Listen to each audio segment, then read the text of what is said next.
Hello YouTube, this is Mr. Thaynderson. I'm doing a bit of an episodic stand-in today for the one true Mr. Anderson.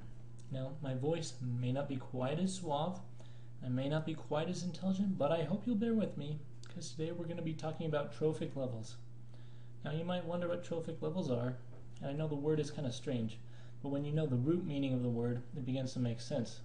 Now see, the word trophic, as you can see here, comes from a Greek root. As you can see, it means food or feeding, as you can see right here. Now, put in the right context, that begins to make a little bit of sense. Let's go to this picture here. So trophic levels are organized into certain hierarchies, starting with plants, herbivores, predators, etc. Now, that's all great, but the key word here on this graph is energy. Now, that's important because food, or feeding, is essentially a transfer of energy. We may not think of it like that as humans because in the past few thousand years we've come up with weird social rules regarding eating, like I'll eat when it's time for dinner, or because someone offered me food and it would be too impolite to decline. And then there's the fact that a lot of us only eat because we're trying to hide our feelings, as you can see Berlin doing here in this GIF.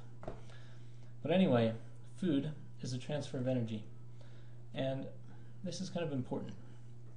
Now, if you look in this graph here, it might seem like these blue areas right here, that might seem like the right progression of energy. But it's actually not like that. Actually, if you bring your eye to these red areas here, that is all the energy that each of these different levels has to work with. And if you can see, these higher level predators have like zero energy. And all this blue stuff, that might look like the right amount of energy. What that really is heat energy lost from the system.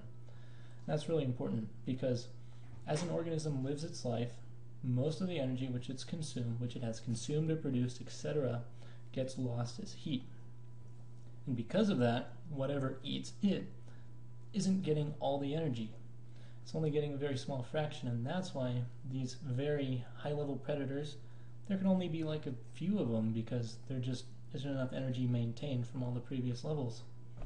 Anyway, onto this image here, which shows the proper categorization of the levels from primary producers to primary consumers, secondary consumers, tertiary consumers, which are the top ones. And I might add, it isn't on this image, but there is a top image, or not a top image, but there's another category here, which would be quaternary consumers.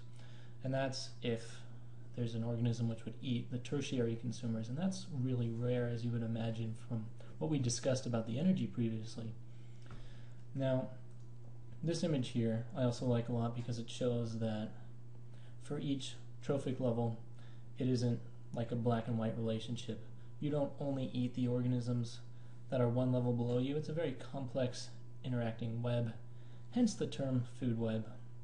Anyway, I hope that was helpful and cleared up trophic levels for you.